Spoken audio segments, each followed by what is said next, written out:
กัพพะสัมภวะสุนทรียตัมมานังขอพระสัทธรรมอัมภัยในห้องแห่งบงกฎคือพระโอษฐ์ของพระจอมมุนีผู้เป็นที่พึ่งของสัตว์ทั้งหลายจงกระทำใจของข้าพเจ้าให้เอิบอิ่ม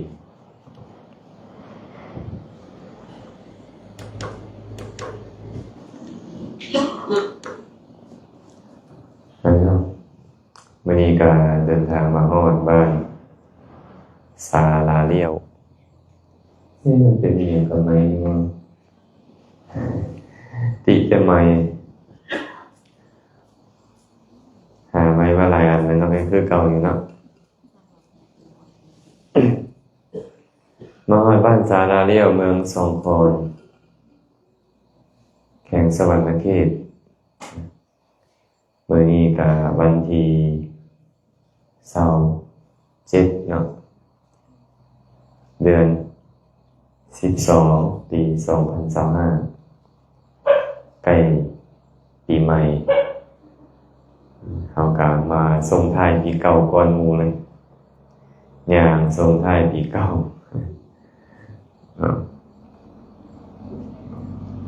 คนทางมื้อนี้ก็จะเป็นตาเหลือใจคนทางขาดติดต้นๆเนาะขาดเขาเราไปตาบนะขี้หินลายก้อนยางมักต่อยแหลมไอ้โจรน้อยก็โอ้ยมานำทางบ่แม่นแต่โจรน้อยเด้ครูบาใหญ่ก็ย่างปั่นเป็ดย่างแบบไหนย่างปั่นเป็ด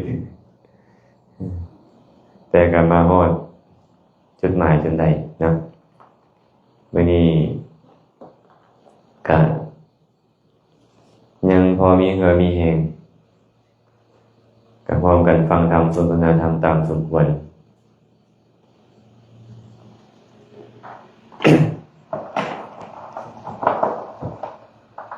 ทัสนานุตริยังรัตถาสวนัญจะอนุตตรังลาภานุตริยังรัตถาสิกขานุตริเยรัตตาอุปาทิตาปริจริเยภาวยันติอนุสติงวิเวกปฏิสังยุตตังเขมังอมตะคามินิงอัปปมาเจปโมทิตานิปกาสีลสังวุตาเตเวกาเลนะปัจจันติยัตถะทุกขังนิโรธชาติ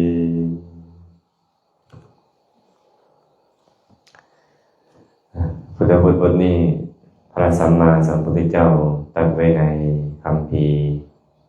อังคุตรนิกายชักกะนิบาตบอกในเรื่องของอนุตตริยธรรมอนุตตริยธรรมมาจากคำว่านะอุตตริยะอุตตริยะแปลว่าธรรมที่สูงสุดนะธรรมที่สูงสุดอนุตตริยะแปลว่าธรรมที่บ่มีธรรมอื่นเสมอเหมือนบ่มีธรรมอื่นยิ่งกว่าบ่มีพระพุทธเจ้าบอกว่าอนุตตริยธรรมธรรมที่บ่มีธรรมอื่นเสมอเหมือนมีอยู่6อย่างมีอยู่6อย่างเด้อคืออย่างแรกทัศนานุตตริยะแปลว่าอย่างการเห็นที่บ่มีการเห็นอื่นยิ่งกว่าเอามาแปลว่าการเห็นที่ยอดเยี่ยมสวนานุตตริยะการฟังที่ยอดเยี่ยมลาภานุตตริยะการได้อันยอดเยี่ยมสิกขานุตตริยะการศึกษาที่ยอดเยี่ยมปริจริยานุตตริยะการบำรุงที่ยอดเยี่ยมและอนุสตานุตตริยะ การตามระลึกที่ยอดเยี่ยมอนุตตริยธรรมมี6อย่างจื่อมา6อย่างนี้ไม่ค่อย1ได้เห็นที่ยอดเยี่ยมคันจื่อภาษาบาลีบ่ได้เนาะ2การได้ฟังที่ยอดเยี่ยม3การได้ลาภที่ยอดเยี่ยมหรือว่าการได้ซื่อๆนั่นแหละลาภแปลว่าได้ลาภนะในคนลาวนี่คนพาโลปีนั้นจะบอกพาโลใส่อันนึงแล้วบ่พอต้องใส่2ใส่3อย่างเช่นวัตถุสิ่งของ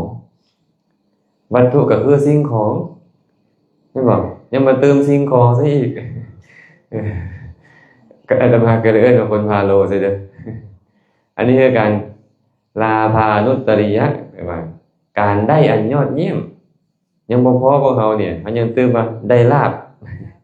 ความจริงแล้วลาภก็คือการได้นั่นเองเนาะ4เนาะการศึกษาอันยอดเยี่ยม5การบำรุงอันยอดเยี่ยม6การระลึกอันยอดเยี่ยมคำว่าการได้เห็นอันยอดเยี่ยมเป็นจังไดพระผู้มีพระภาคเจ้าก็เลยบอกว่าภิกษุทั้งหลายการไปเพื่อเห็นสิ่งใดสิ่งหนึ่งก็ตาม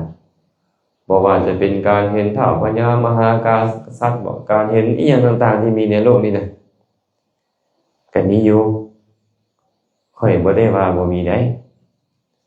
แต่ว่าการเห็นทั้งหลายเหล่านั้นเป็นการเห็นที่ต่ำทรามเป็นการเห็นที่บ่ประเสริฐเป็นของปุถุชนเป็นของชาวบ้านเป็นสิ่งที่ผู้บ่แม่นอริยะเขาเห็นกันบ่ได้เป็นไปเพื่อความเบื่อหน่ายคลายกำหนัดบ่ได้เป็นไปเพื่อความสงบระงับเพื่อความดับทุกข์เพื่อรู้แจ้งเพื่อพระนิพพานอย่างเลยเห็นอีหยังได้แล้วพวกเราตั้งแต่น้อยจนใหญ่เนี่ยจนนับบ่ได้แล้วเนาะอยากเห็นบางเทื่อนี่เนี่ยต้องใช้ความพยายามหลายขนาดในการเห็นนะคืออาตมานี่เป็นชาวประมงอยากไปเล่นบุญพระธาตุหลวงเวียงจันทน์อยากเห็นพระธาตุหลวงต้องฆ่าสัตว์จักตัวนะก่อนจะได้ไปตอนยังเป็นคฤหัสถ์นะประมาณ20 ปีก่อนพุ่นล่ะเนาะอยากเห็นแฮงช่วงปี2000ต้นๆนะ2000ต้นๆเฮ็ดทุกอย่างเพื่อให้ได้ไปบุญธาตุหลวง อยากไปเห็นเนาะสั้นบางทีเราได้ใช้ความพยายามหลายแต่ปรากฏว่ามันก็บ่ได้เป็นไปเพื่อความเบื่อหน่ายคลายกำหนัดอีหยังแม่นบ่บ่ได้เป็นไปเพื่อความสงบระงับอีหยังบ่ได้เป็นไปเพื่อความดับทุกข์เพื่อความเฮ็ดให้แจ้งพระนิพพานอีหยังเลยพระเจ้าได้บอกฮีโนต่ำ3โปทุชนิโกแล้วปุถุชนิโกไปของปุถุชนคัมโมของชาวบ้านเขาด้วยกันเนาะเป็นของปุถุชนอนาริโยบ่แม่นของพระอริยเจ้ามีอยู่ดอกการเห็นนะเพิ่นว่าอาตมามาสังเกตเบิ่งซุมื้อนี้เฮาเฮ็ดบาปย้อนการอยากเห็นเนาะเฮ็ดบาปย้อนการอยากเห็นโอ้ยมันเสียขนาดเลยเนี่ยอยากเห็นสิ่งใดสิ่งหนึ่งที่ตัวเองปรารถนาเฮ็ดบาปตั้งหลวงหลายละบางคนนี่ฆ่าคนเป็นร้อยเป็นพันก็มีบางเทื่ออันแค่อยากเห็นนะสุดท้ายได้เห็นแล้วก็จบเท่านั้นแหละตายมันประโยชน์น้อยขนาดนี้แต่ว่าเฮาดันเฮ็ดความชั่วตั้งหลวงหลายนะเห็นบ่บางเทื่อลักขโมยบางเทื่อชอบบางเทื่อโกง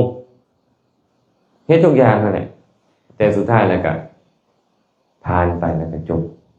แทบบ่มีประโยชน์อีหยังให้จดจำเลยกับเรื่องบางอย่างนะพระพุทธเจ้าเลยบอกว่ามีอยู่การเห็นแบบนั้นน่ะ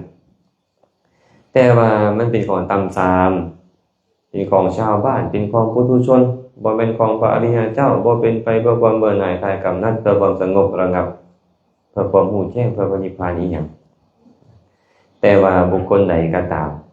ไปเพื่อเห็นพระสัมมาสัมพุทธเจ้าหรือเพื่อเห็น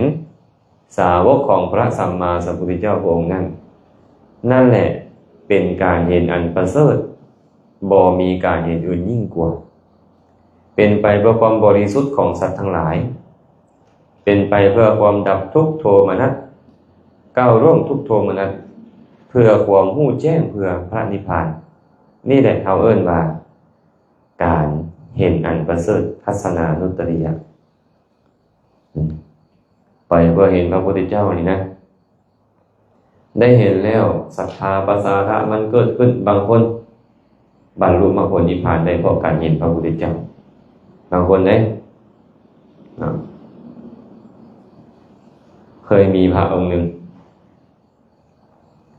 เพิ่นเกิดมาในยุคที่บ่มีพระพุทธเจ้าแล้วพระพุทธเจ้าปรินิพพานแล้วเพิ่นก็เลยไปเฮ็ดข้อวัดปักกวาดเช็ดถูอยู่นี่แหละปัดกวาดเช็ดถูไปเทวดาเลื่อมใสแล้วนะเทวดาเลื่อมใสว่าโอ้ยพระองค์นี้เฮ็ดข้อวัดปฏิบัติดีแท้ก็เลยเข้ามาหาเราก็เลยถามว่าเจ้าเป็นไผเราก็บอกว่าค่อยเป็นผู้นี้ผู้นั้นเจ้าเคยเห็นพระพุทธเจ้าบ่เราเคยแล้วบ่เป็นจังได๋พระพุทธเจ้าน่ะเจ้ามีฤทธิ์นี่เจ้าแปลงกายให้เหมือนกับพระพุทธเจ้าอย่างตัวนี้โอ้ค่อยเห็นบ่ได้หรอกเด้อแต่ว่าเฮ็ดคล้ายๆนี่ได้อยู่คันเฮ็ดให้เหมือนเป๊ะเลยนี่เป็นไปบ่ได้บ่ครับเฮ็ดให้คล้ายๆนี่ได้อยู่ก็เลยแปลงกายเหมือนพระพุทธเจ้าเนาะเราเห็นรูปที่การนั้นแปลงกายเหมือนกันนะมีความปลื้มปีติยินดีมีความศรัทธาเกิดขึ้นนะข่มปีติลงในเจริญวิปัสสนาบรรลุเป็นพระอรหันต์ได้บรรลุเป็นพระอรหันต์ได้มีวันหนึ่งเพิ่นบอกว่าพญามารไปเฮ็ดกันเนี่ยพญามารไปแปลงกายให้เหมือนพระพุทธเจ้าบางคนก็บอกพญานาคที่เคยเห็นพระพุทธเจ้ากับแปลงกายได้เห็นเหมือนกับพระพุทธเจ้าเห็นว่าเนี่ยการไปเพื่อเห็นพระพุทธเจ้าเนี่ยมันเป็นการเห็นที่ประเสริฐและมันสามารถเก็บไประลึกได้ตลอดครับพระพุทธเจ้าได้บอกว่าเป็นการเห็นที่ประเสริฐที่สุดบ่มีการเห็นอื่นยิ่งกว่าบ่แม่นแต่การเห็นพระพุทธเจ้าแต่การเห็นสาวกของพระสัมมาสัมพุทธเจ้าก็เช่นกัน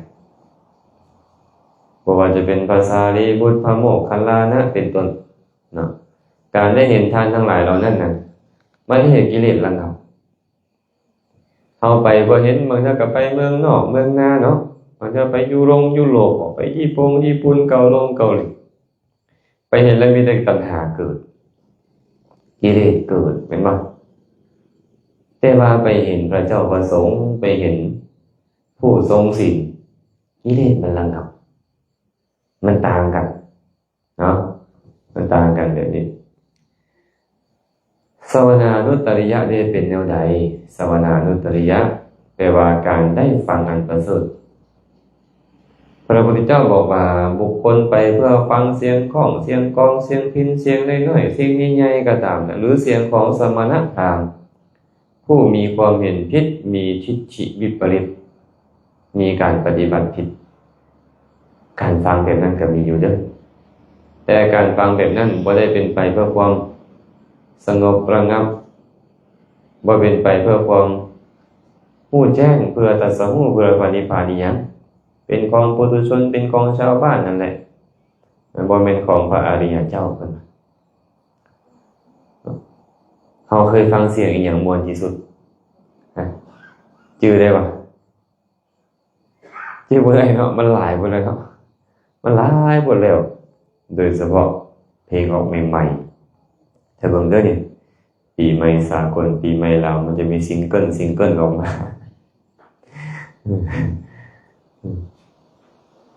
สมัยอาตมาศิลปินเลี้ยงหมู ศิลปินเลี้ยงหมูสมัยนั้นเนาะคันได้ยินเพลงนี้แล้วโอ้ยเพิ่นต้องอยู่หน้าห้างนะพ่อไปทางแม่ไปทางเพิ่นว่าต้องได้แก้เสือออกแล้วอันนั้นแกงอยู่กลางเดินนั่นแหละสมัยก่อนเขาเจ้ากำลังฮิตเนาะเสือลายมังกรสมัยนั้นคันได้ฟังเพลงนี้แล้วก็ต้องแก้มาแล้วก็แกงมึงยกอะไรมวนแฮงวันต่อไปฮู้อยู่ได้ว่าเป็นเฮ็ดจังซั่นแล้วต้องถูกตี ต้องถึงหมู่ตีนะเฮ็ดจังซั่นน่ะแต่ก็เฮ็ดนะเพื่อให้ได้ไปฟังเพลงอันนี้นะมันบ่ง่ายเนาะบ่ง่ายหากันหายากอย่างสมัยก่อนสามซ่าคาราบาวเนาะออกแต่ก่อนนั่นน่ะตอนได้ไปซื้ออยู่ในเมืองโพ้นอยู่เวียงจันทน์มันจะค่อยได้ฟังมันจะได้ไปเศร้าเอาเฮาเลยเฮ็ดทุกอย่างเพื่อให้ได้ฟังเสียงที่เฮาคิดว่าม่วนแต่สุดท้ายแล้วก็บ่ได้สาระประโยชน์อีหยังพระพุทธเจ้าได้บอกว่าการไปฟังเสียงต่างๆมันก็มีอยู่แต่ว่ามันเป็นเหตุให้กำนัดยินดีมันเป็นเหตุให้กิเลสตัณหาเกิดขึ้นมันบ่ได้เป็นไปเพื่อละกิเลสแต่ว่าบุคคลใดไปเพื่อฟังพระสัมมาสัมพุทธเจ้าหรือเพื่อฟังสาวกของพระสัมมาสัมพุทธเจ้านั่นแหละเป็นการได้ฟังอันประเสริฐเป็นไปเพื่อความบริสุทธิ์ของสัตว์ทั้งหลายเป็นไปเพื่อก้าวร่วงทุกโทมนัสเพื่อหู้แจ้งเพื่อพระนิพพานนี่เอิ้นว่าสวนานุตตริยะคันเจ้าไปเพื่อฟังธรรมของพระสัมมาสัมพุทธเจ้าหรือเพื่อฟังธรรมของพระสาวกของพระสัมมาสัมพุทธเจ้านี่เนี่ยเป็นการฟังอันประเสริฐที่สุดเลยเพิ่นบ่มีการฟังอื่นยิ่งกว่าอีกแล้วคันผู้ใดก็ตามได้เกิดพ่อในสมัยที่พระผู้มีพระภาคเจ้ายังทรงพระชนอยู่ได้เข้าไปฟังธรรมจากพระโอษฐ์ของพระองค์บ่มีอีหยังประเสริฐยิ่งกว่าอาตมานี่ปรารถนาอยู่ได้นี่เด้อย่างน้อยๆก็ให้ได้เข้าไปใกล้ๆพระศรีอานเด้เพราะว่าชื่อพยากรณ์ไว้ว่าจะมีพระพุทธเจ้าอุบัติขึ้นในโลกได้ยินแค่องค์เดียว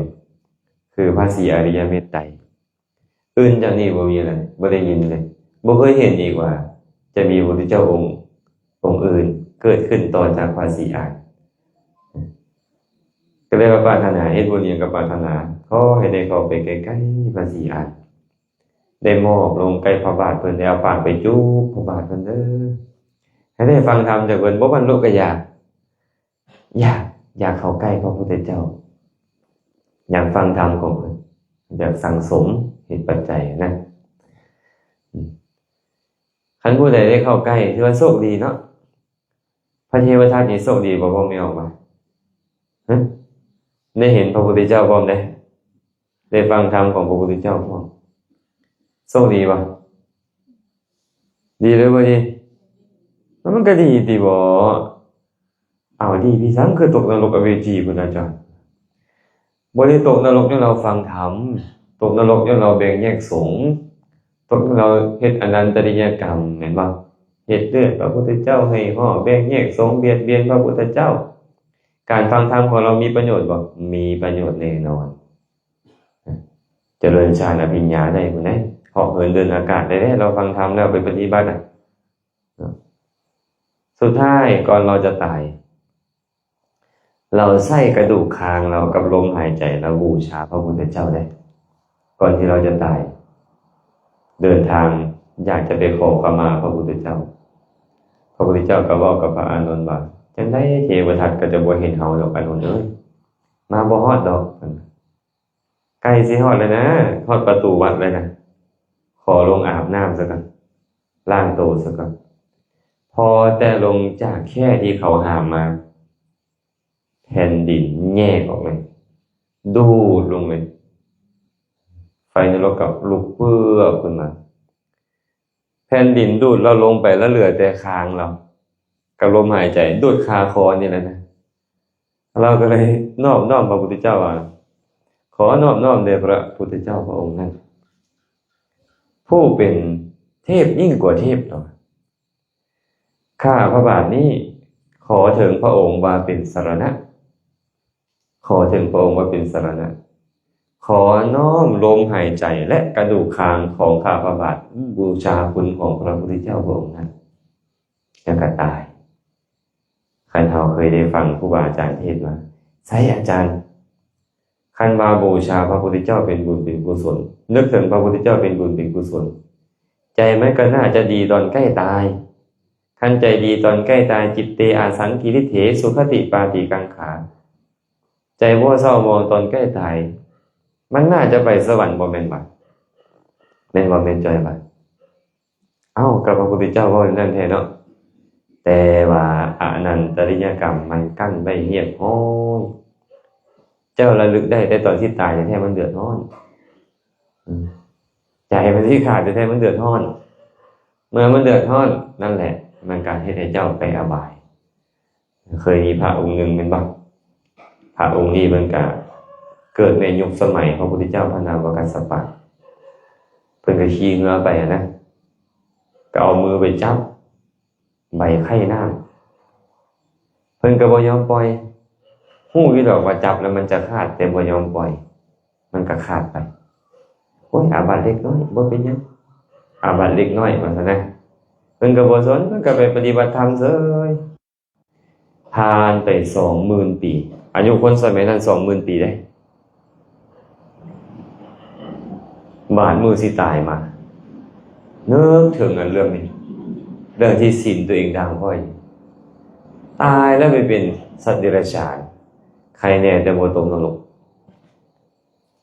ใครแต่บ่ตกนรกไปเกิดเป็นพญานาคซะจนมาฮอดยุคสมัยพระพุทธเจ้าอุบัติขึ้นมาในโลกมีโอกาสได้เข้าใกล้พระพุทธเจ้านี่ฟังธรรมแต่หมดโอกาสบรรลุบ่มีอุปนิสัยในการบรรลุทั้งที่ปฏิบัติธรรมตามคำสอนของพระพุทธเจ้าพระนามว่ากัสสปะมาถึง 20,000 ปีแต่ว่าศีลมันกั้นให้คนปฏิบัติธรรมมาถึง 20,000 ปีใจน่าจะดีเป็นบ่แต่มาบ่ผ่านเพราะเหตุใดศีลเอิ้นว่าอนาวิติกมันตรายศีลมันกั้นไว้แล้วอาตมาเคยคิดศีลของเขาก็หลายอันศีลที่เขาต้องประพฤตินี่นะเป็นหลายพันข้อนะถ้ามาในคัมภีร์วิสุทธิมรรคมันบอกว่า 91,805,36,000 ข้อชื่อว่า 91,805,36,000 ข้อศีลที่พระพุทธเจ้าบัญญัติไว้นี่นะคันว่าแต่หัวข้อนี่คือน้อยเป็น 1,000 2,000 3,000 ข้อแต่ว่ามันแตกแขนงออกไปอีกแต่ละลักษณะของการต้องอาบัตินะต้องอาบัติข้อหนึ่งก็ไปอบายเลยเลยคิดว่าจังใกล้ตายนี่คันที่ฮู้ตัวแท้ๆนี่สิขอลาสิกขาซะก่อนเกิดตายสมทานศีล5เอาซะเพราะมันไปนรกได้มันไปอบายได้เลยแต่ว่ามันบ่อยากเสกเดี๋ยวนี้มันหักเพศอันนี้น่ะแต่ว่าศีลมันสมบูรณ์ยากมันมีหลายข้อเห็นบ่ย่างออกไปบ่สำรวมสายตาเดียวนี้เดียวหันก็เป็นอาบัติแล้วใส่เกลือเข้าไปในบ้านก็เป็นอาบัติแล้ว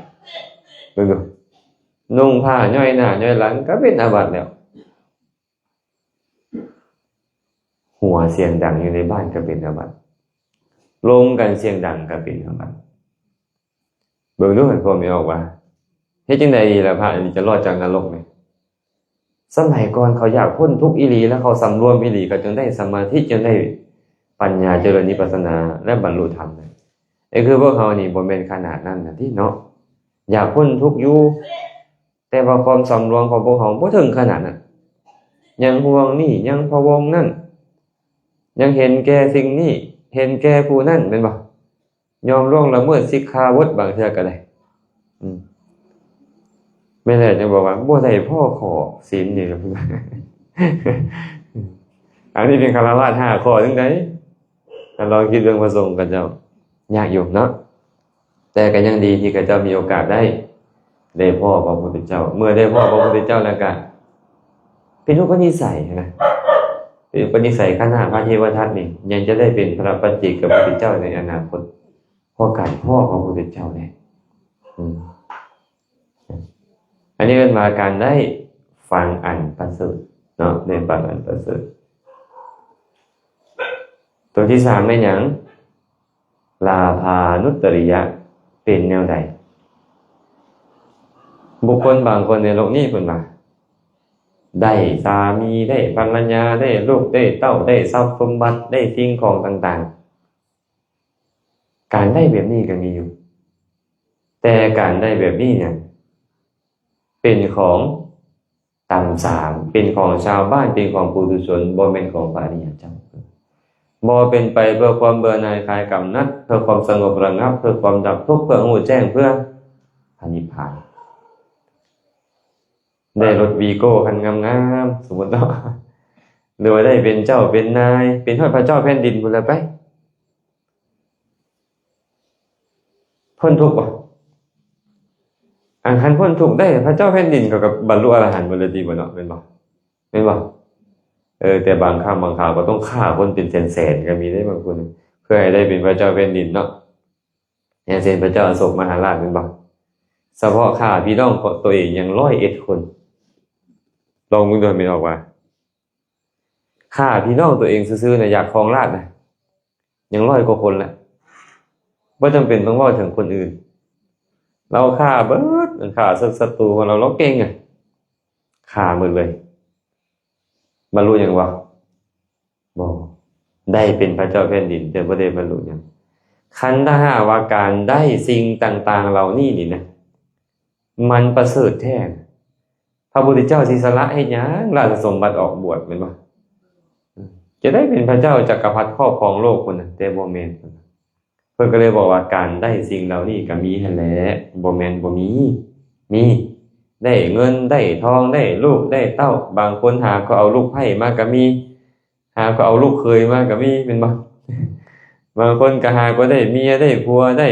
ลูกคนแรกโอ้ยเพิ่นดีใจแท้เอาว่าเห็นพ่อคนนึงเพิ่นมักแสดงธรรมมักเว้าธรรมะนะโอ้บอกแต่ความเบื่อหน่ายคลายกำหนัดสงบระงับได้บาดได้ลูกคนแรกโอ้ยเอาแท้เอาบาดโพสต์ลง Facebook หั่นนะโอ้คนเฮานี่บ่ง่ายได้เนาะบอกตอนเว้านี่มันจะง่ายเด้มันจะได้หมดเลยได้นี่แต่ว่าก็คือเก่าก็ชื่นชมยินดีคือเก่านั่นแหละแม่นบ่คือตอนเทศน์เนาะ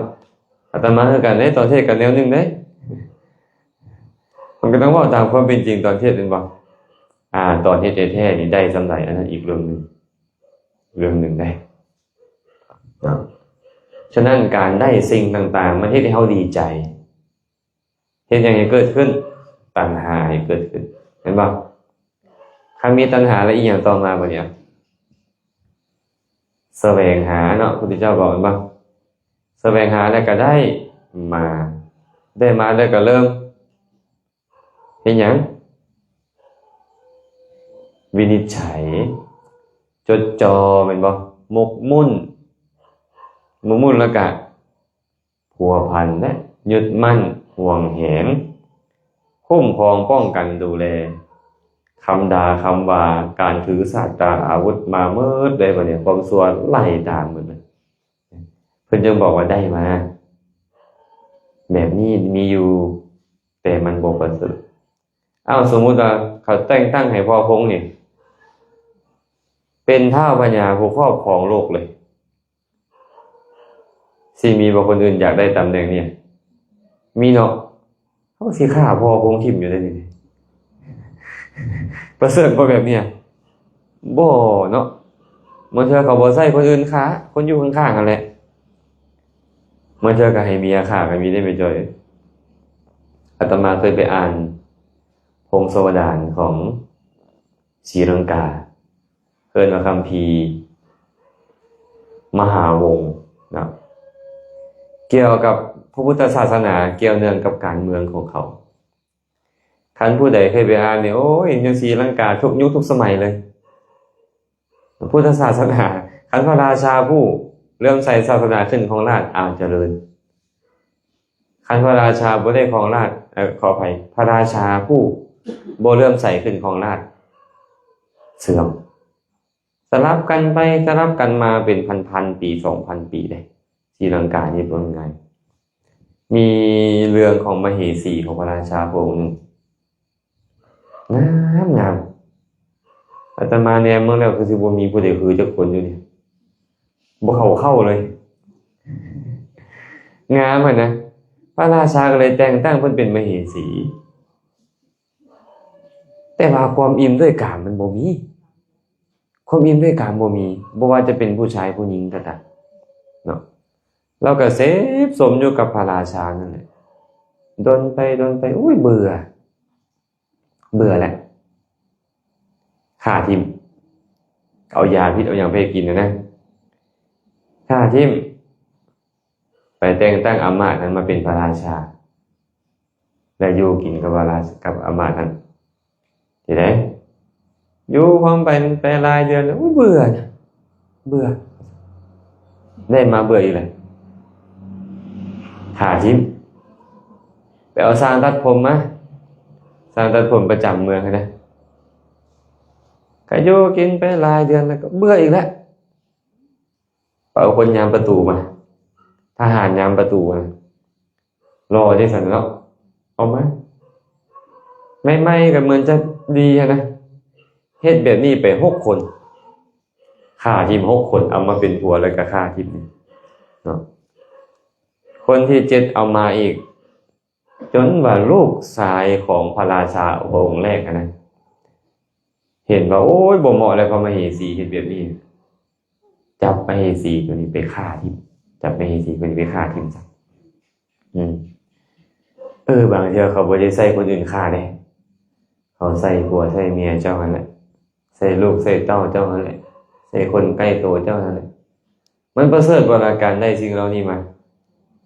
นอนอยู่เทิงเตียงทองคำแต่วาดระแวงอยู่ท่านผู้ใดเคยรู้เรื่องของสักดำฮุดเซนอย่างสมัยก่อนเนาะอุสมาเบนลาดินพวกนั้นเนาะมีอยู่ทองคำเนาะเอาคำกับเต็มนี่แหละนอนอยู่เตียงอยู่นั่นแหละสบายใจเวลาเป็นแล้วก็สบายใจเลยเป็นบ่และคนอื่นๆที่อยู่ทางหอนที่ผ่านมาในโลกนี้คือกันพระพุทธเจ้าได้บอกว่าการได้สิ่งเหล่านี้มีแต่มันบ่ประเสริฐมันบ่ประเสริฐมันบ่เป็นไปเพื่อความเบื่อหน่ายคลายกำหนัดเพื่อความสงบระงับอีหยังเลยพุ่นน่ะบ่ได้เป็นไปเพื่อความรู้แจ้งเพื่อปฏิภาณอีหยังแต่บุคคลใดก็ตามได้ศรัทธาในพระสัมมาสัมพุทธเจ้าหรือในพระสงฆ์สาวกของพระสัมมาสัมพุทธเจ้าพระองค์นั้นนี่แหละเป็นไปเพื่อความบริสุทธิ์ของสัตว์ทั้งหลายเป็นไปเพื่อก้าวล่วงทุกโทมนัสเป็นไปเพื่อรู้แจ้งเพื่อพระนิพพานโดยส่วนเดียวเอิ้นว่าลาภานุตติยะได้อันใดก็บ่ประเสริฐทอการได้ศรัทธาในพระพุทธเจ้าและพระสงฆ์ของพระองค์ถึงพระสูตรนี้บอกว่าพระธรรมเข้ามาแต่ก็รู้ได้แล้วว่ามีความเลื่อมใสในพระธรรมนั้นเป็นอย่างไรเพราะว่าพระผู้มีพระภาคเจ้าเป็นพระพุทธเจ้าได้เพราะธรรมแสดงธรรมให้สาวกฟังสาวกจึงรู้ตามแล้วเป็นอริยสาวกได้เห็นบ่เมื่อเจ้าเลื่อมใสในพระพุทธเจ้าเจ้าก็เลื่อมใสในพระธรรมเมื่อเจ้าเลื่อมใสในพระธรรมเจ้าก็เลื่อมใสในพระสงฆ์แต่ในที่นี้พระองค์มาคู่ขนานกันระหว่างพระพุทธกับพระสงฆ์ก็เลยบ่ได้เว้าพระธรรมเข้ามาเนาะในจวมานะสูตรพระพุทธเจ้าตรัสไว้เป็นว่าภิกษุทั้งหลายเทวดาในเทพนิกายเมื่อเวลาจะจุติจากเทพนิกายนั้นนิมิต5ประการย่อมเกิดขึ้นชื่อได้บ่นิมิต5ประการ 1. ผิวพรรณเศร้าหมอง 2. ดอกไม้ประดับเศร้าหมองหรือเครื่องประดับเนี่ย 3. อาภรณ์เสื้อผ้าเศร้าหมอง 4. เป็นยังเหงื่อไหลออกจากหักแห้ง 5. บ่ยินดีในอาสนะภิกษุทั้งหลายเมื่อนิมิต5ประการนี้เกิดขึ้นแก่เทวดาตนนั้นเทวดาทั้งหลายเราอื่นยอมมาอวยพรให้อันนี้แปลว่าอวยพรให้ว่าทานผู้นิรทุกข์หลังจากแตกกายทำลายแล้วขอทานจงเข้าถึงสุคติเถิดเมื่อทานเข้าถึงสุคติแล้วขอทานจงได้ลาภ และจงเป็นผู้ตั้งมั่นอยู่ในลาภนั้นเพราะภิกษุทั้งหลายเมื่อเทวดาจตุติจากเทพีกายนิมิต5ประการเกิดขึ้นแล้วเทวดาเราอื่นย่อมมาเปล่งเสียง3ประการนี้ออกมาพระเจ้าว่าจบลงพระองค์หนึ่งก็เลยกราบทูลว่าข้าแต่พระองค์ผู้เจริญแม่นอย่างน้อเป็นสุขติของเทวดาแม่นอย่างเป็นลาภที่เทวดาได้ดีแล้วและแม่นอย่างเป็นความตั้งมั่นอยู่ในลาภอันเทวดาได้ดีแล้วนั้นพระพุทธเจ้าก็เลยบอกว่าภิกษุทั้งหลายความเป็นมนุษย์เป็นสุขติของเทวดาทั้งหลายการได้ศรัทธาในธรรมวินัยที่พระตถาคตประกาศไว้ดีแล้วชื่อว่าได้ลาภศรัทธาของเขานั่นเป็นธรรมชาติที่มั่นคงยังหากลงมั่นบ่หวั่นไหวอันมนุษย์เทวดาอินทร์พรหมมารพรหมสมณพราหมณ์ทั้งหลายบ่สามารถให้กลับหลังได้นี่แหละเอิ้นว่าตั้งมั่นอยู่ในลาภนั้นพระพุทธเจ้าว่าไว้แบบนี้ได้พระองค์บอกว่ามนุษย์เป็นสุขติของเทวดาหลายๆคนไปอ่านก็เลยเข้าใจเองว่ามนุษย์ดีกว่าเทวดาเห็นป่ะถามว่าดีแท้บ่ก็ตอบได้ว่าดีบางอย่างบ่ได้ดีทั้งหมดเทวดาบ่มีมะเร็งพวกเรามีมะเร็งเขาดีกว่าบ่ค่อยดีกว่าค่อยมีมะเร็งจังซี่บ่เทวดาบ่เท่าเดี๋ยวนี้นี่บ่ดังเหี่ยวไปนี่แต่เฮามีหนังเหี่ยวๆเฮาดีกว่าเทวดาแม่นบ่แม่นหรือบ่แม่นบ่แสดงว่าบางอย่างเฮาดีกว่าเทวดาบางอย่างเทวดาดีกว่าเฮาและเป็นอย่างพระพุทธเจ้าจึงบอกว่ามนุษย์เป็นสุขติของเทวดาเฮาต้องเข้าใจกันว่าเทวดานี่นะเขากำลังจะหมดบุญเมื่อหมดบุญก็ต้องไปสู่ภพภูมิที่ต่ำกว่าที่ตัวเองอยู่ในภพภูมิที่ต่ำกว่าเทวดานั่นก็คือ1มนุษย์2เปรตอสุรกาย3เดรัจฉาน4นรกเมื่อเทียบกับอบายภูมิ4มนุษย์ดีกว่าอบายภูมิ4บ่มาอย่างว่าสุขติบ่พระพุทธเจ้าก็เลยบอกว่ามนุษย์เป็นสุขติของเทวดาเพราะเป็นสถานที่ที่มาสร้างบุญแล้วไปเสวยสุขอยู่ในความเป็นเทพเจ้าอยู่สวรรค์จังได๋บ่มีโอกาสได้สร้างบุญเพราะม่วนแฮงสหายเพิ่นนี่ได้มื้อนั้นมาเด้อมื้อแลงมาไหว้พระสวดมนต์เพิ่นค่าดองแล้วเพิ่นว่าขนาดมวลซ้ำดอกนึงได้นี่เนาะคันมวลซ้ำสวรรค์ชั้นดาวดึงเป็นต้นนี่สิมาได้บ่ไม่ออกเว้ยเข้าไปแล้วลืมตายกันแล้วกันเข้าไปสวนนันทวันนะเพราะมันมวลนี่นะมวลจนลืมตายแล้วบ่แม่นแต่ลืมตายเนี่ยมันลืมเฮ็ดบุญพร้อมกันนะคันซั่นไปเป็นเทวดานี่จึงเป็นบ่อนเสวยสุขบ่แม่นบ่อนสร้างบุญเฮ็ดบุญบ่ได้เลยบ่เทวดาบ่แม่นดอกแต่ว่าโอกาสจะมาเฮ็ดเขานะเขาบ่ค่อยแสวงหาโอกาสมันม่วนแฮงมันเพลิดเพลินแฮงถามว่ามีบ่เทวดามาฟังธรรมมีเฉพาะเทวดาที่เป็นบัณฑิตเทวดาที่พาลเนี่ยเขาบ่มาสักเคกาเมจารูเปปานใดเขาก็บ่มาเชิญเขาปานใดสักเคคือเชิญเทวดาสักเคก็สวรรค์เนาะกาเมก็สั้นกามวจรเห็นบ่รูเปก็สั้นรูปวจรก็ว่าไปเอาสั้นรูปวจรคือบ่เชิญมันบ่ได้ยินมันบ่มีหูผมพวกนั้นน่ะเพิ่นก็เลยบ่เขียนเข้ามาในบทเชิญนั้นสินะบ่แปลได้บ่แปลได้สักเคที่บ่แปลจะไปแปลสักเคสิไปกันไงการเอามาให้ฟังว่านี่มนุษย์นี่นะเป็นสถานที่ที่มาสร้างบุญกุศลพระพุทธเจ้าได้บอกว่ามนุษย์เป็นสุขติของเทวดาได้เพราะเป็นบ่อนสร้างบุญแล้วกลับไปเสวยสุขพระพุทธเจ้าว่าไว้อยู่ว่าภิกษุทั้งหลายเทวดายอมมาเปล่งเสียง3ประการนี้แล้วบอกกับเทวดานั้นต่อไปว่าเจ้าจงเฮ็ดบุญที่มีอุปธิและบ่มีอุปธิบุญที่มีอุปธิก็คือบุญที่เป็นกามวจรให้ทานรักษาศีลเอิ้นว่าบุญที่มีอุปธิเพราะเกี่ยวกับกามคุณ บุญที่บ่มีอุปาทิก็คือการเจริญฌานการเจริญสมาธินะและก็การเจริญมรรคผลแต่อย่าลืมบุญที่มีอุปาทิเด้อแล้วกลับมาดุนึกไว้ว่าในการกลับมาอีกเด้กลับมาสวรรค์นี่ดุเด้อเพราะเหตุใดเพราะมันมวนมันเพลิดมันเพลินเขาก็ยังเป็นสรุปสุดท้ายว่าเทวดาอวยพรในการกลับมาหาเขาคือเก่าคือแค่ไปสร้างบุญแล้วเฝ้ามาให้ได้เสวยสุขเนาะเอาผ่านไปตัวนี้นะที่อยากว่าฮอดก็คือได้ลาภในพระสูตรนี่ก็บอกว่าได้ลาภในธรรมวินัยที่พระตถาคตประกาศไปดีแล้วเอาคือบอกว่าได้ลาภคือได้ความเลื่อมใสในพระพุทธความเลื่อมใสในพระสงฆ์ล่ะเป็นอย่างคือว่าพระธรรมว่าตัวเดียวกับหมายถึงรัตนตรัยเรียบร้อยแล้วแต่ว่านี่อยากให้มันเข้ากับคาถาก็เลยว่าไปนะเพราะฉะนั้นนี่นะการได้ความเลื่อมใสในพระธรรมถามว่าผู้ใดแสดงธรรมก็พระพุทธเจ้าเห็นบ่เมื่อเจ้าเลื่อมใสในพระพุทธเจ้าแล้วเจ้าจึงเลื่อมใสในพระธรรม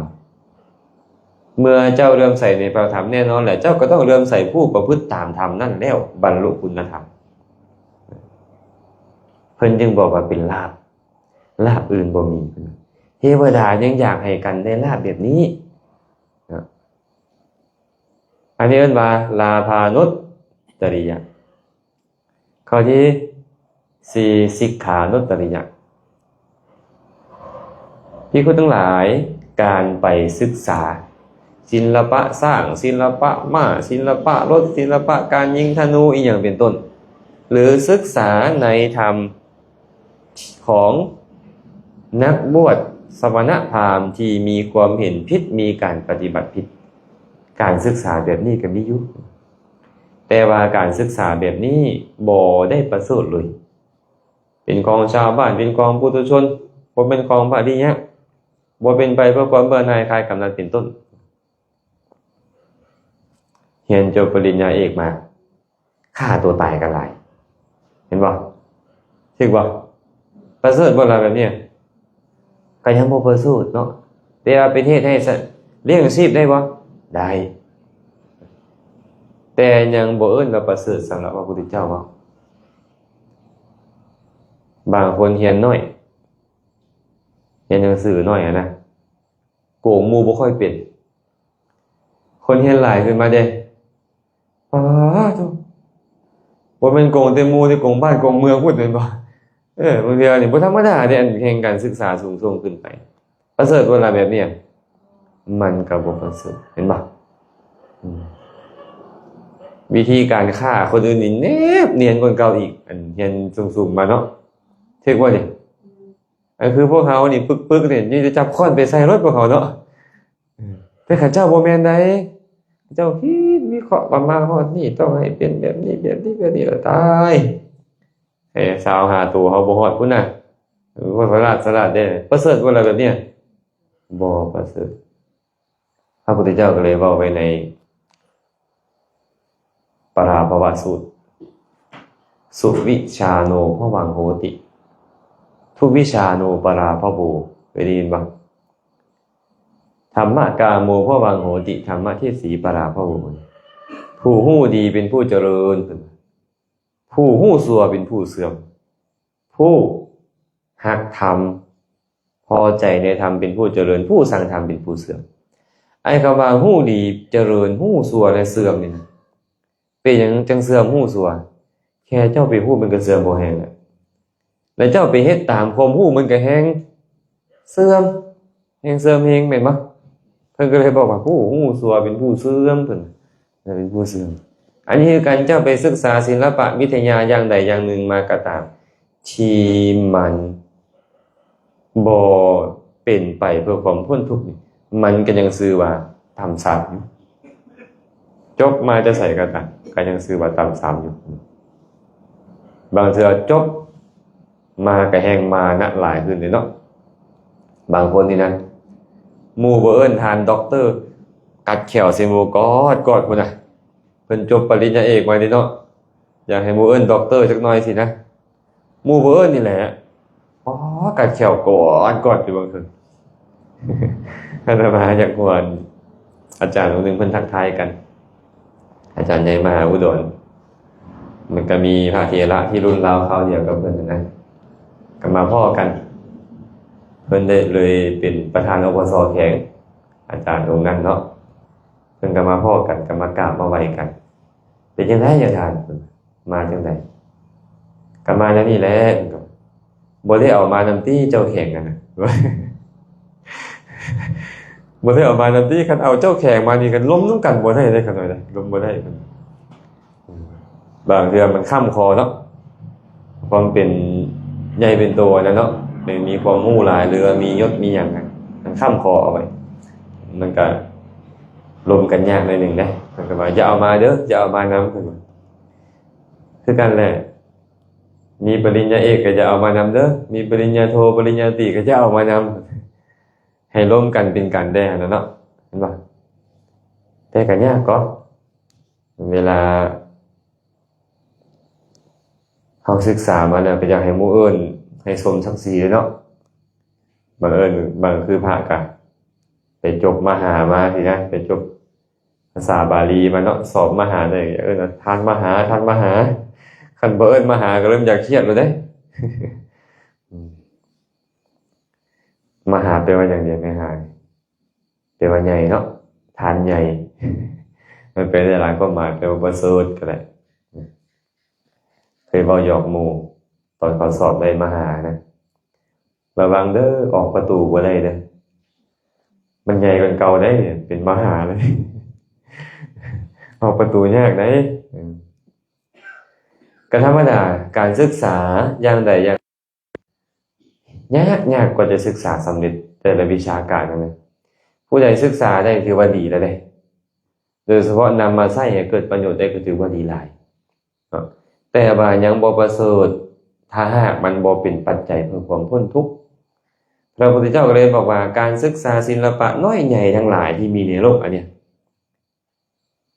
ศึกษาจากสมณพราหมณ์ผู้มีความเห็นผิดมีความดำริผิดก็ตามการศึกษาแบบนี้เป็นของตามสามเป็นของชาวบ้านของปุถุชนบ่แม่นของพระอริยเจ้าบ่เป็นไปเพื่อความเบื่อหน่ายคลายกำหนัดเพื่อความสงบระงับเพื่อความรู้แจ้งเพื่อพระนิพพานแต่ผู้ใดก็ตามได้ศึกษาในอธิศีลสิกขาอธิจิตตสิกขาอธิปัญญาสิกขาในธรรมวินัยที่พระตถาคตประกาศไว้ดีแล้วนี่แหละเป็นการศึกษาอันประเสริฐเป็นไปเพื่อความบริสุทธิ์ของสัตว์ทั้งหลายเพื่อความก้าวร่วงทุกโทมนัสเพื่อรู้แจ้งเพื่อพระนิพพาน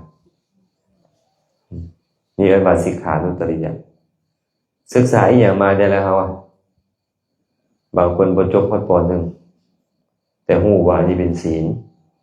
อันนี้คือสมาธิ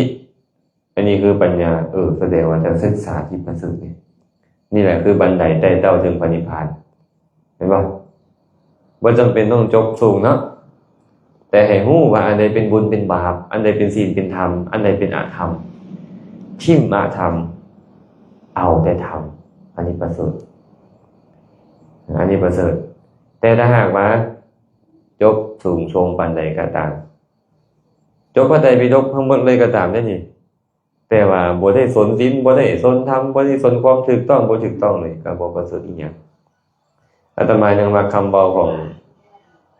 หลวงพ่อชาสุภัทโทเด้เพิ่นเว้าเพิ่นบอกว่าคนนี่นะจะจบการศึกษาสูงทรงปานใดเป็นด็อกเตอร์มากระตามเพิ่นเวลากิเลสเกิดขึ้นก็โง่คือเก่าโอ้บอกง่ายๆเดี๋ยวฟังยากเนาะเหมือนกับตัวแห้งเพิ่นแห้งนี่นะมันบินสูงปานใดก็อย่าเด้อเวลามันจะกินอาหารก็ลงไปกินซากศพเน่าซากหมาเน่าฉันใดก็ฉันนั้นคนเจ้าจะจบศึกษาทรงมาจากออกฟอร์ดอีหยังก็ตามแต่แหละจบปริญญาเอกมาจากเมืองนอกก็ตามแต่เวลากิเลสเกิดขึ้นบ่ระงับมันเวลากิเลสเกิดขึ้นก็โง่คือเก่าไอ้พวกเขานี่บ่ได้เป็นสลาดเลยบ่แม่นว่าผู้กำลังจับไมค์เว้าอยู่นี่สลาดก็บ่แม่น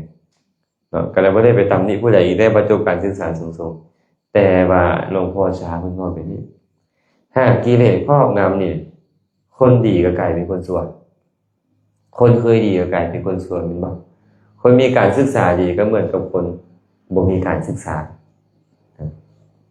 แต่หากกิเลสครอบงำฉะนั้นการศึกษาที่ประเสริฐที่สุดพระองค์จึงบอกว่าศีลสมาธิปัญญานี่เพราะมันสงบกิเลสมันระงับกิเลสเลยเฮ็ดให้กิเลสเบาบางลงและก็หมดไปในที่สุดมันก็เลยชื่อว่าการศึกษาที่ประเสริฐไอ้คำว่าศึกษาในที่นี้บ่แม่นแต่การเรียนรู้เด้สิกขาเนี่ยมีอยู่2ความหมายใหญ่ๆ1ก็คือการฟังการเรียน2คือการปฏิบัติการกำลังเฮ็ดตามนั่นแหละเอิ้นว่าศึกษาอย่างเช่นพระผู้มีพระเจ้าตรัสว่าปริมันดรังนิวาสิสามิติสิกขากรณียาปริมันดรังปรุปปิชฌามิติสิกขากรณียาภิกขุควรศึกษาว่าเขาจะนุ่งห่มให้เป็นปริมณฑลไอ้ศึกษาตัวนี้บ่ไปเรียนต้องเฮ็ดคือต้องเฮ็ดแบบได้เป็นปริมณฑลพอไม่ออกว่าอะไรเอิ้นว่าปริมณฑลบ่มีคำอธิบายไว้ในพุทธพจน์มีแต่อรรถกถาอธิบายไว้พระอุบาลีก็ได้อธิบายไว้คำว่าปริมณฑลแปลว่าหยังเคยได้ยินคำว่ากรุงเทพและปริมณฑลบ่อันนี้เคยได้ยินเนาะปริมณฑลแปลว่าอ้อมๆหอบๆนะคือกันเลยเพิ่นว่านุ่งให้เป็นปริมณฑลก็คือนุ่งหมายถึงสบงนุ่งสบงให้เป็นปริมณฑลเนี่ยก็คือให้สบงลงมาจากหัวเข่านี่8นิ้วหรือประมาณครึ่งแข้งแท้ขึ้นเอาเด้อ ประมาณครึ่งแข้งสบงต้องอยู่ประมาณนี้ทางหน้ากับทางหลังต้องเท่ากันเสมอกันเอิ้นว่าปริมณฑลอันเสมอกันนะแล้วก็ต้องปิดสะบือไอ้จวนน้อยนุ่งปิดสะบือบ่แล้วไอ้จวนน้อยเนาะนึกถึงเงินตอนพระเจ้าไปเกี่ยวเขาล่มนะเป็นไปนี่เลยเนาะ อันนี้มานุ่งเป็นปริมณฑลห่มเด้ห่มให้เป็นปริมณฑลไปไหนคำว่าห่มคือห่มจีวรหรือสังฆาติต้องให้ลดจากหัวเข่าลงไปประมาณ4นิ้วสบงต้องอยู่ใต้จีวร4นิ้วมันจะเลื่อมกันแบบนี้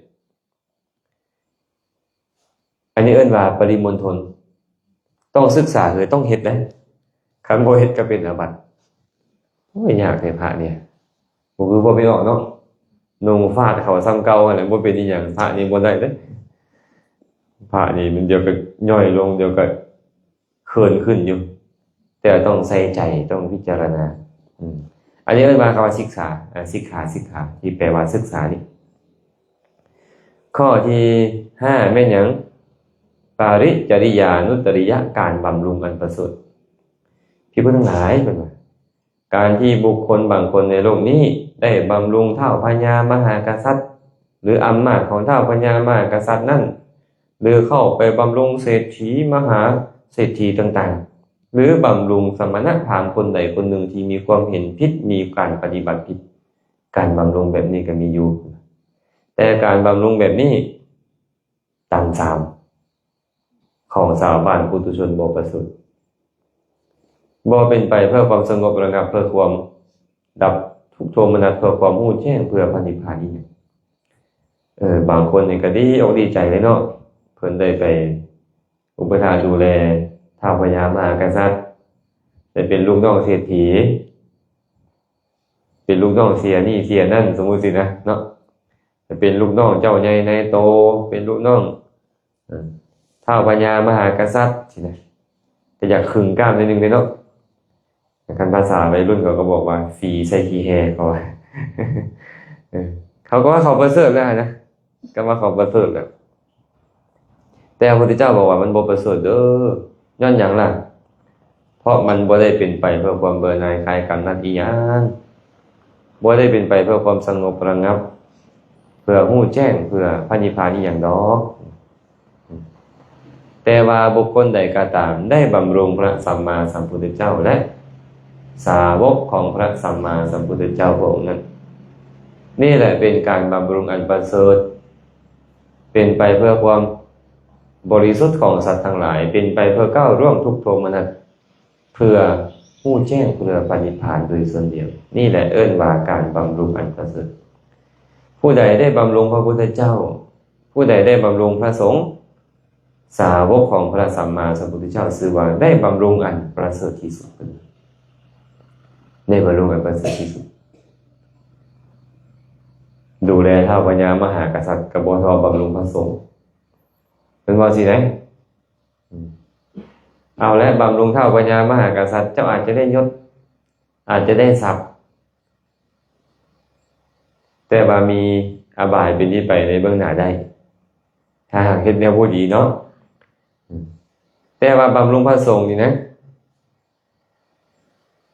มันเป็นกุศลแม่นบ่มันเกิดขึ้นด้วยศรัทธาแม่นบ่มันเป็นกุศลมันเป็นไปเพื่ออย่างหลักกุศลกับละอกุศลเมื่อละอกุศลก็เป็นการปูทางไปสู่สวรรค์นิพพานเห็นบ่ก็เลยเอิ้นว่าบำรุงอันประเสริฐสุดท้ายนี่แหละอนุสตานุตริยะการตามระลึกอันประเสริฐบุคคลบางคนในโลกนี้ไปตามระลึกถึงบุตรก็ตามภรรยาก็ตามนึกถึงผัวถึงเมียถึงลูกถึงเต้า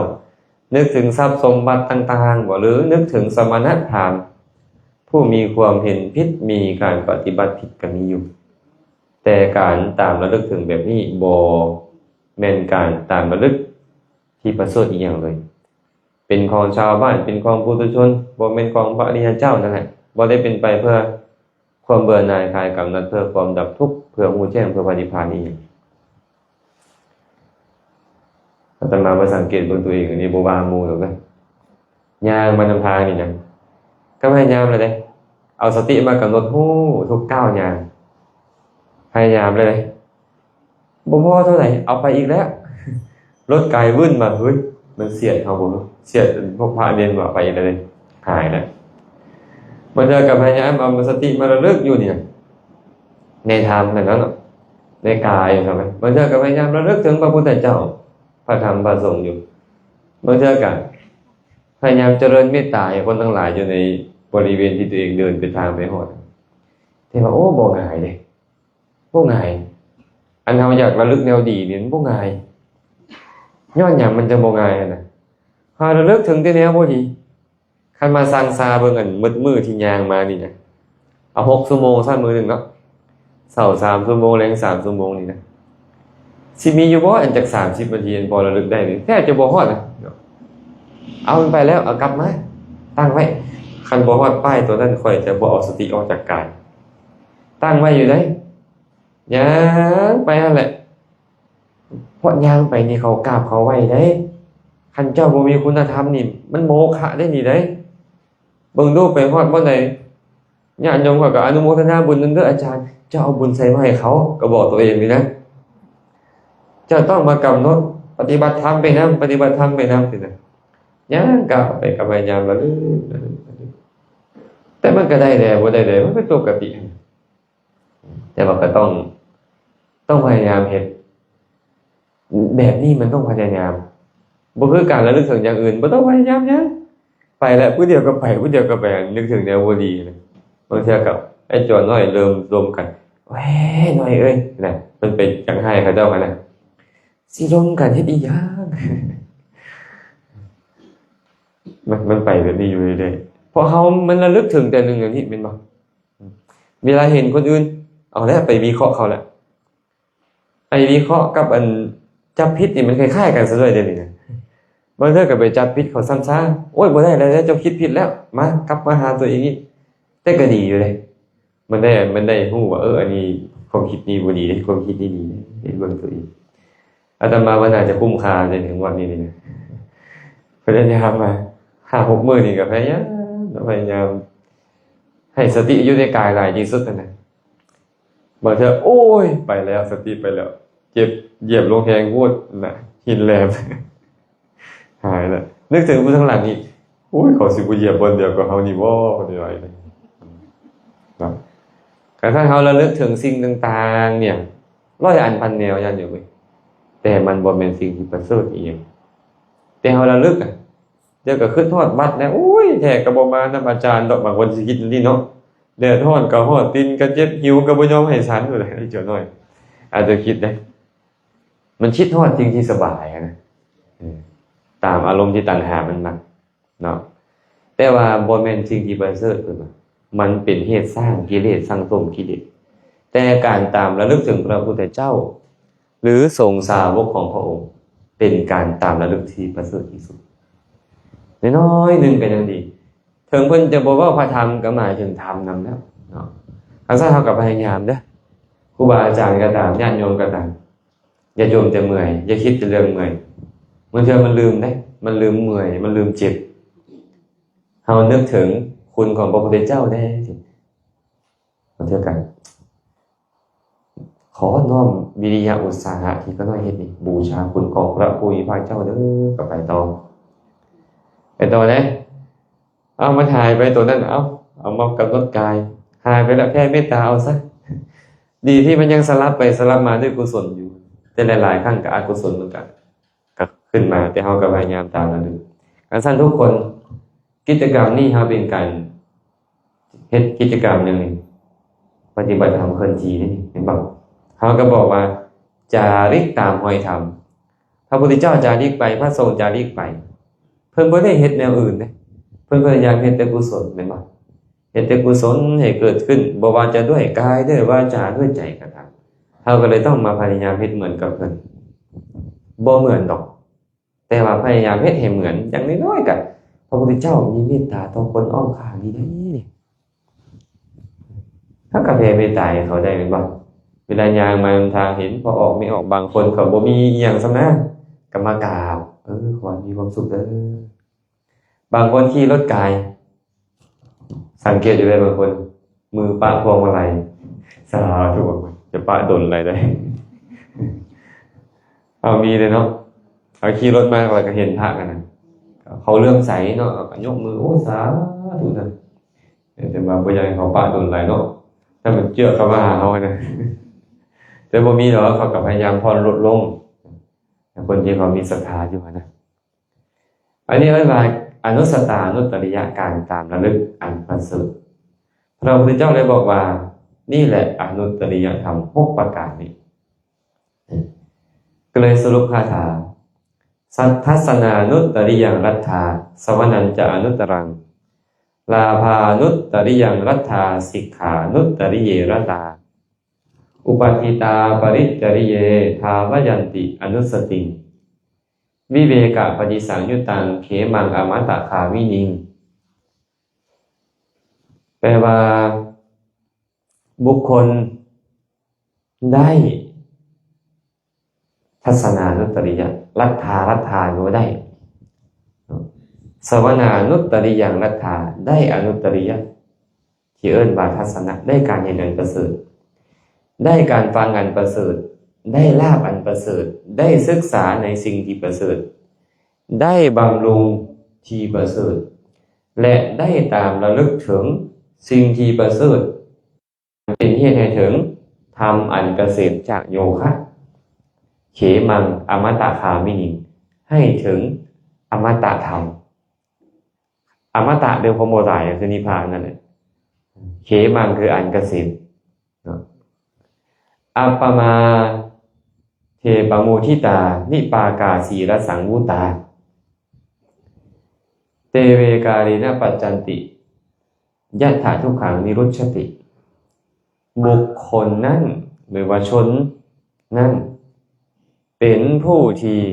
ยินดีในความบ่ประมาทมีปัญญารักษาตนเป็นผู้สำรวมในศีลเขายอมได้ทำอันเป็นให้ถึงที่สุดทุกตามการอันควรเพิ่นว่าขันเจ้าใด6อย่างนี้แล้วอันนี้แปลแบบสรุปนะ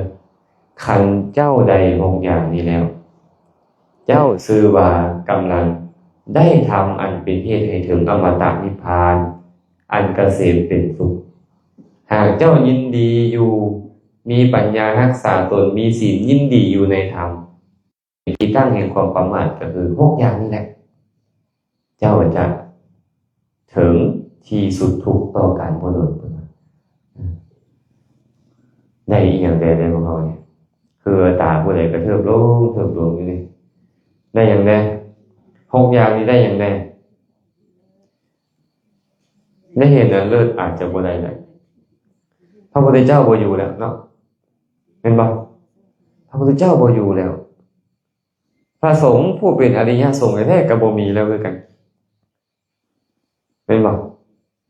แต่อย่างน้อยเท่ากันในพระสงฆ์นั้นเป็นเครื่องหมายของพระอริยสงฆ์อยู่เนาะพระพุทธเจ้าบ่มีอยู่แล้วแหละแต่อย่างน้อยก็ยังเห็นรูปเหมือนพระพุทธเจ้าและเป็นเหตุให้ตามระลึกถึงพระองค์ถึงแม้นเจ้าจะเห็นพระพุทธเจ้าองค์จริงๆแต่เจ้าบ่ได้ระลึกถึงคุณของเพิ่นเลยเจ้าก็บ่ได้ชื่อว่าทัศนานุตริยะอีหยังเห็นบ่ต้องได้เห็นและตามระลึกถึงคุณของเพิ่นได้เพราะจะเอิ้นว่าเห็นนั้นประเสริฐได้เห็นนั้นประเสริฐฉะนั้นพวกเราได้เห็นพุทธรูปได้เห็นเจดีย์อันเป็นเครื่องสื่อถึงพระพุทธเจ้านึกถึงพระพุทธเจ้าได้เขาก็ยังสื่อว่าได้ทัศนานุตริยะอยู่เนาะได้เห็นสงสาวกของพระองค์ถึงบ่แม่นพระสงฆ์ที่เป็นพระอริยเจ้าโดยตรงดอกได้ครูบาอาจารย์นี่แหละลูกชาวบ้านลานชาวเมืองที่ออกบวชนี่แหละแต่ตามระลึกถึงพระสงฆ์ได้ก็สื่อว่าเขาได้ทัศนานุตริยะส่วนสวนานุตริยะเอาแล้วเขาอาจจะ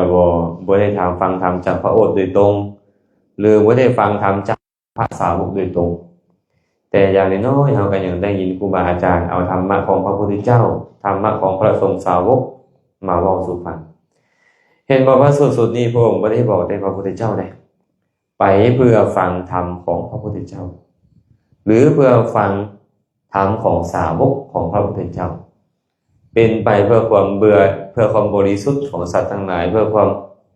เบื่อหน่ายคลายกำหนัดเพื่อก้าวร่วงทุกโทมนัสเพื่อรู้แจ้งเพื่อปฏิภาณเวลาตอนเล่าว่าประเสริฐนี่ใช้คำว่าตถาคตสาวกะแปลว่าสงฆ์สาวกของพระตถาคตแต่เวลาไปว่าอันสาวกพาสิทธิ์ไว้บ่มีคำว่าตถาคตสาวกาเลยบ่มีคำว่าสงฆ์สาวกของตถาคตพาสิทธิ์ไว้มีแต่พาหิรกาสาวกะพาสิตาสาวกอันมีในภายนอกไม่อย่างสาวกอันมีในภายนอกเขาบอกเป็นสาวกของพระพุทธเจ้า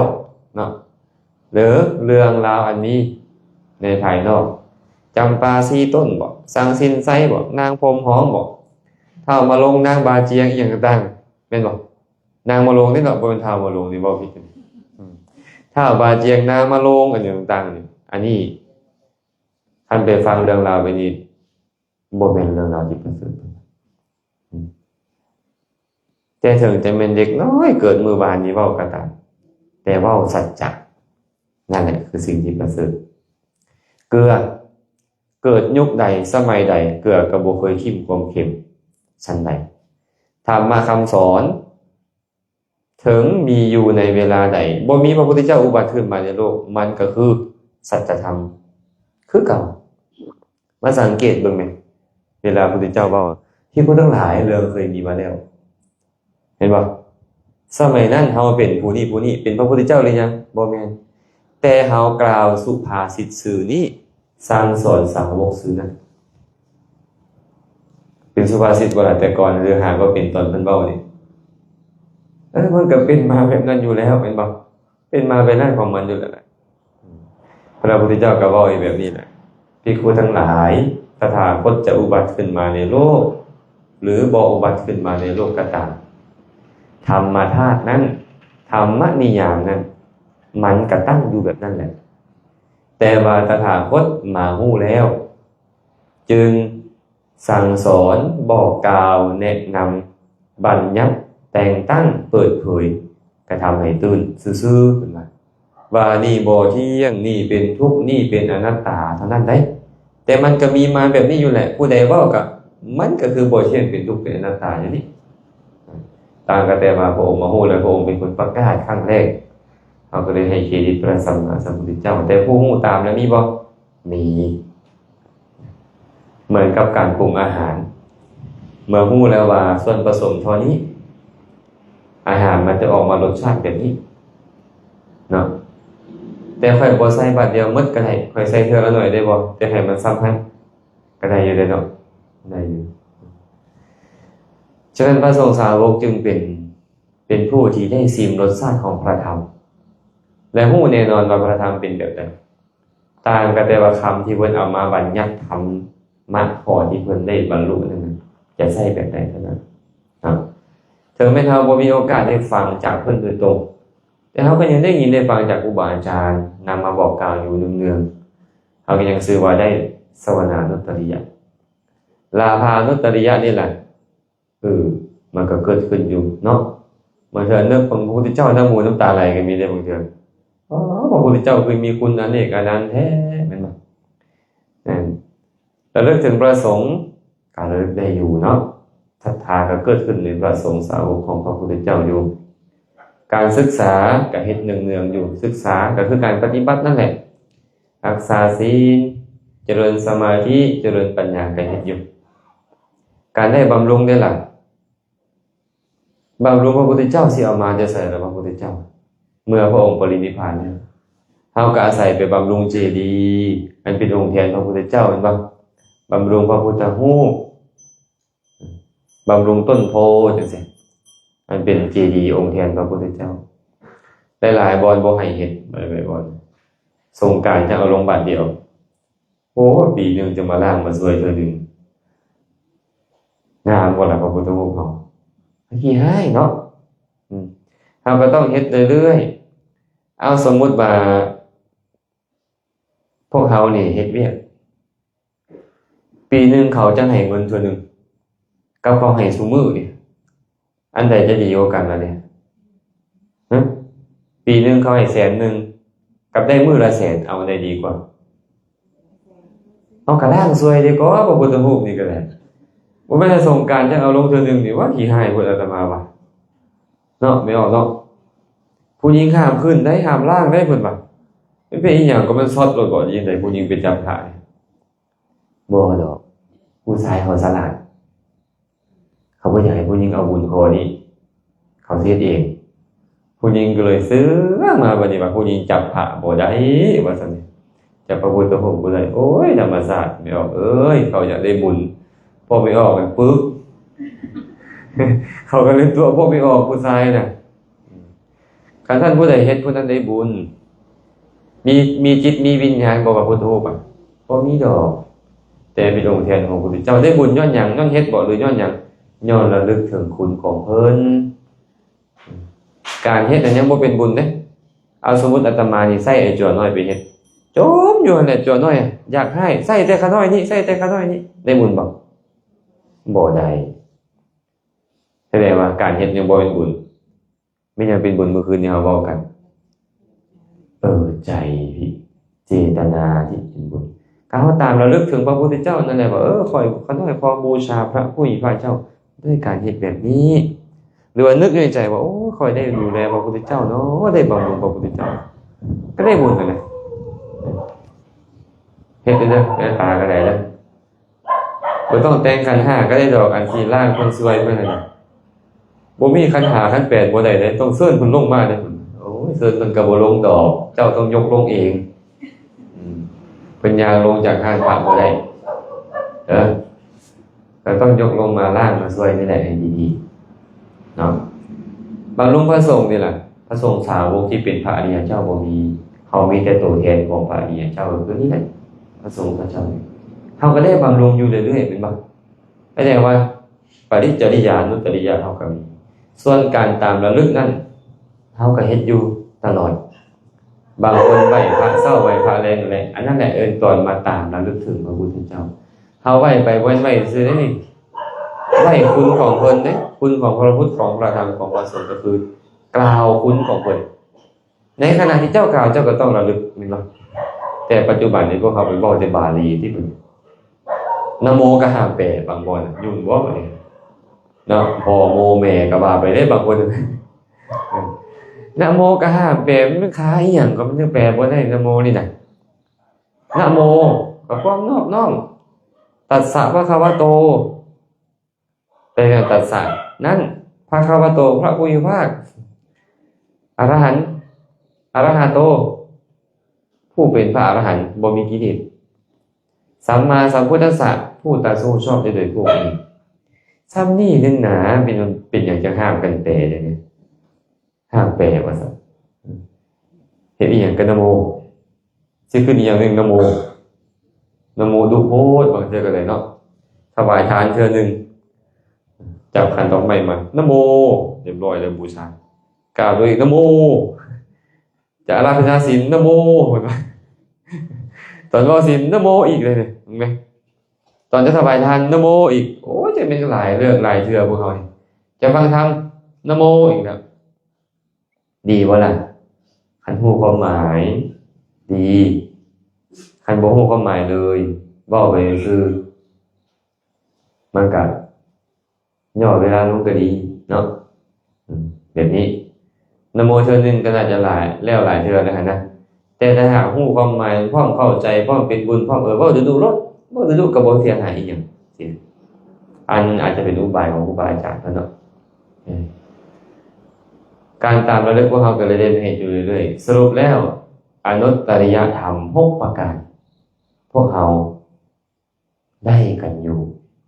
ถึงพระพุทธเจ้าจะบ่อยู่แล้วถึงพระสงฆ์สาวกผู้เป็นอริยะบ่อยู่แล้วก็ตามแต่เขาก็ยังมีอุบายในการเฮ็ดอนุตตริยธรรมให้เกิดขึ้นอยู่เนืองๆได้บ่ดีไม่เอาคำใส่มาไกลขนาดนี้ได้บ่พวกเขาอนุตตริยะนี่ทำบ่ได้กลับไปเลยนี่เสียนี่อย่าหายเนาะแม่คอนเนาะกว่าจะไม่ออกแก้วจะพามาบ่เป็นเดี๋ยวอ่อยขนาดว่ายังมาออกแก้วก็คงจะเว้าเรื่องอนุตตริยธรรมเท่านี้ก่อนเวลายังเหลือบ่เองเวลายังเหลืออยู่หน่อยนึงก็จะเปิดโอกาสให้ญาติโยมได้พร้อมกันสนทนามีคำถามมีปัญหาอะไรก็สามารถถามได้มีว่าผู้สงสัยเรื่องราวอีกอย่างผู้ใหญ่ใส่แว่นตาเพื่อสิถามเลยว่าสารวัตรมาบอกมื้อนี้ศิรวัตรมาบอกมาอยู่บ่มีคำถามอย่างบ่เป็นอย่างต้องเอาพระพุทธรูปลงมาล่างสองโครงการจังซี่นะเราผู้ใดมีคำถามถามนะ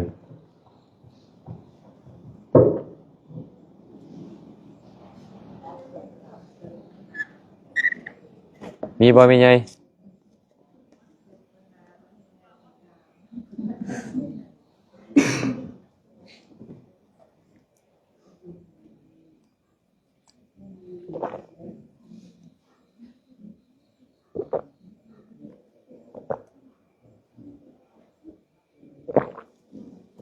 มีบ่ทางนี้พี่น้องเมืองเพลงเมืองละครเพลงมีอยู่บ่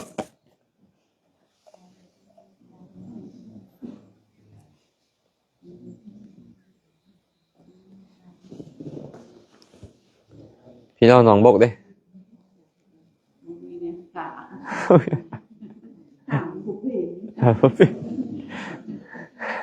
โอ้ยขี้หายไปนั่นถามบ่เป็นเมื่อยบ่เดี๋ยวน้อยกันนาทีแล้วบ่เนาะ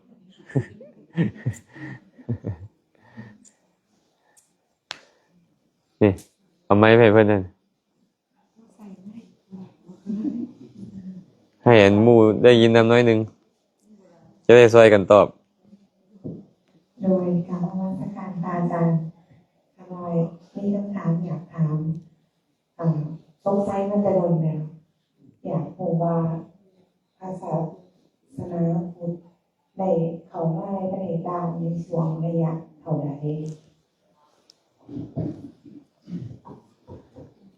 นี่ก็เว้ายากเนาะเว้าเรื่องก่อนเกิดนี่เว้ายากไปเฮาก็ก่อนเกิดแท้เลยเนาะเฮาหาก็เกิดนะเว้ายากอยู่ได้ความจริงได้เราเบิ่งตามประวัติพุทธศาสนาสมัยที่พระเจ้าอโศกมหาราชนี่นะสมัยที่พระเจ้าอโศกมหาราชขึ้นครองราชย์หลังพระพุทธเจ้าปรินิพพานแล้วประมาณ200 กว่าปีเนาะก็ เริ่มมีการส่งธรรมทูตออกไปเผยแพร่ศาสนาถึง8-9 สายใน8-9 สายนั่นก็มีสายหนึ่งที่มันส่งออกไปคือส่งพระโสนะและอุตระออกมาเผยแพร่อยู่สุวรรณภูมิใช่ไหมนะมาสุวรรณภูมิแต่บ่ฮู้ว่าแถวใดสุวรรณภูมินี่นะไทยก็ว่าไทยพม่าก็ว่าพม่าเนี่ยตอนนั้นบ่คันมีไทยบ่คันมีพม่าบ่คันมีลาวตอนนั้นเนาะก็ดินแดนอันเดียวกันนั้นเวลาที่เฮาสวดมงคลขึ้นเฮือนใหม่อย่างเช่นเพิ่นจะมักสวดชัยปกรณ์จุลชัยปกรณ์นั่นชัยชัยธารานิอุทาทินาทินะอันนี้เป็นคำแต่งขึ้นของพระเถระชาวเขมรที่เข้ามาเผยแพร่อยู่ลาวแบบเป็นจิตจลักษณะครั้งแรกต้องบอกว่าเป็นจิตจลักษณะไหนช่วงสมัยพระเจ้าฟ้ากรมมหาราชอันนี้นี่เป็นช่วงที่เป็นจิตจลักษณะบ่ได้หมายความว่าศาสนาพุทธยังบ่เข้ามาก่อนหน้านั้นนี่นะเราต้องเข้าใจไว้ดีว่าสมัยพระโสนะและอุตระนี่นะมาเผยแพร่นี่นะก็คงจะมีมาได้แล้วแต่น้อยหลายทีนี้หลังจากศาสนาลวงผ่านมาหลายร้อยปีเริ่มมีนิกายมหายานที่แพร่ขยายแต่ว่าเผยแพร่ได้ไวเพิ่นนี่นะพอเข้ากับได้ทุกคนจับต้องกายผู้นี้อย่างได้หมดกินข้าวแรงแกงฮ้อนอย่างได้หมดคือนิกายมหายานนี่บ่เขานุ่งเสื้อเป็นธรรมดาพระจีนพระญี่ปุ่นพระทิเบตนี่จังซี่เฮาต้องยอมรับว่าเฮานี่เฮาบ่มีลาวนี่นะแต่เฮาเป็นส่วนหนึ่งของจีนซะเลยก่อนเห็นบ่อยู่มณฑลยูนนานเพิ่นแม่นบ่ก็เลยหนีลงมาตามลำดับก็มาอยู่ตามภูเขาแถวหลวงพระบางแถวภาคเหนือของลาวเนาะแถวนี้ยังเป็นดินแดนของกัมพูชีดินแดนของขอมเขาก็เลยมาอาศัยอยู่แถวนี้ศาสนาที่เป็นแบบมหายานก็มีมาที่นั่นแต่ว่าแต่เรื่องเวทมนต์กลคาถาเพิ่นเนี่ยเรื่องการผูกฝ่ายผูกโค้งผูกแขนอย่างต่างๆนี่นะอันนี้มันเป็นของพุทธโดยตรงเลยมหายานเขาไปดึงของฮินดูของพราหมณ์เข้ามาและกันประกอบกับคนลาวที่มาจากจีนสมัยก่อนเขาถือผีพ่อผีแม่ผีฟ้าผีเทนผีบรรพบุรุษอยู่แล้วว่าจะเรื่องผีเข้ามาไว้เมื่อเจ้ามาเผยแพร่ศาสนาอยากเข้ากับเขาเจ้าก็ต้องเอาแบบเขาได้แต่เอาแล้วมันกลมกลืนมันก็เป็นสื่อมวลพวกเขาเนาะแต่หากว่าเป็นจริงจังพุทธนิกายเถรวาทอันนี้ว่าเถรวาทเนี่ยคือแบบเขานี่เรียกว่าเถรวาทคือเอาตามพระไตรปิฎกที่พระเถระสังคายนาไว้ตั้งแต่สมัยพระพุทธเจ้าปรินิพพานใหม่ๆเอิ้นว่าเถรวาทแปลว่าผู้รับเอาวาทะของพระเถระ500 องค์มีพระมหากัสสปะเป็นต้นเข้ามาเผยแพร่จริงจังเป็นกิจจลักษณะกับสมัยพระเจ้าฟ้ากรมมหาราชกลับมาตีเอาอาณาจักรลาวล้านสร้างและครอบครองราชเอามเหสีมานำมเหสีเป็นคนพุทธตัวเองถือผีก็จริงแต่ว่าสมัยก่อนนะแต่ว่าไปอยู่เขาไหลน้ำนี้บ่พื้นเพนี่เคยถือเป็นคนที่ถือผีมาแต่พ่อแม่แต่ไปอยู่กับพระปรเมศวรพระเถระองค์นี้นั่นแหละก็เลยเข้ามาเผยแพร่อยู่ลาวเป็นคนแรกเป็นคนกัมพูชีพออยู่ดินแดนของเขาศาสนาก็เลยเผยแพร่มาอย่างกว้างขวางขึ้นตั้งแต่นั้นเป็นต้นมาอันนี้ก็เว้าตามที่เฮาฮู้มาเนาะแต่ถ้าหากเว้าตามพงศาวดารตามพื้นของอุลังคธาตุเพิ่นก็เล่ากันมาตั้งแต่พุ่นแล้วเนาะพศ8อีหยังพุ่นเนาะพระพุทธเจ้าปรินิพพานประมาณ8 ปีพระมหากัสสปะพร้อมด้วยพระสงฆ์แล้วก็ให้พระเถระทั้ง5ฮู้เข้ามาแถวน้องคันแท้น้องพีเทื่ออีหยังก็ว่าไปนะจนมาฮอดธาตุรองเวียงจันทน์ ก็เว้าไปรูปการนั้นแต่ถ้าหากไปเบิ่งตามพระไตรปิฎกตามหยังแท้ๆก็บ่มีการเว้าเรื่องราวเหล่านี้เนาะบ่มีการเว้าเฮาก็ต้องว่านี่มาจากตำราอุรังคธาตุเป็นประวัติศาสตร์นอกตำราเนาะเข้าใจเนาะแสดงว่าตอบว่าบ่ชัดเจนพูดแต่ว่าช่วงที่ชัดเจนที่สุดก็คือสมัยพระเจ้าพระงุมมหาราช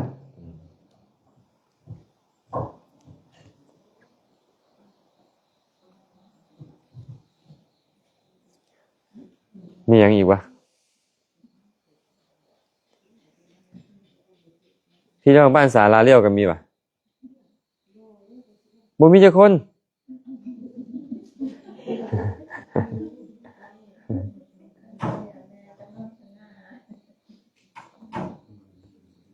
บ่มีแล้วบ่